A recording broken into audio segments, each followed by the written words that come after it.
చెవిరెడ్డి భాస్కర్ రెడ్డి, రాజ్ కస్రెడ్డి, బాలాజీ గోవిందప్ప, కృష్ణమోహన్, ధనుంజయ రెడ్డి ఇళ్లలో ఇవాళ ఉదయం నుండి సోదాలు కొనసాగుతున్నాయి. సిట్ నివేదిక ఆధారంగా హైదరాబాద్, తిరుపతి, విజయవాడలోనూ అధికారులు తనిఖీలు చేపడుతున్నారు. మద్యం ద్వారా వచ్చిన ముడుపులను షెల్ కంపెనీలకు మళ్లించి లబ్ధి పొందినట్లుగా ఈడీ గుర్తించింది. దాదాపుగా 1000 కోట్ల మేర ముడుపులు అందినట్లు గతంలో చేసిన దర్యాప్తుల్లో ఈడీ ప్రాథమికంగా గుర్తించింది.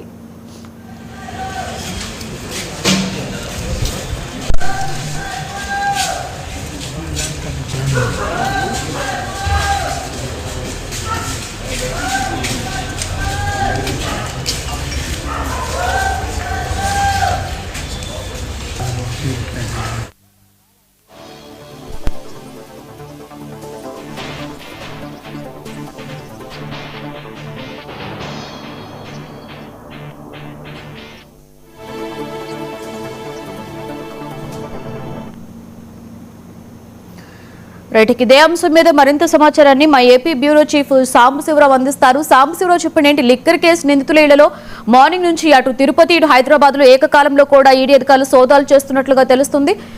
ఓవరాల్ డీటెయిల్స్ ఏంటి సాంబశివరావు? మనం చూసుకున్నట్లయితే ఆంధ్రప్రదేశ్ మద్యం కుంభకోణంలో సంబంధించి భాగంగా డైరెక్టర్ ఆఫ్ ఈడీ ఏదైతే అధికారులు ఉన్నారో వాళ్ళు ఈ రోజు ఉదయం నుంచి కూడా భారీ ఎత్తున సోదాలు అయితే నిర్వహిస్తున్నారు.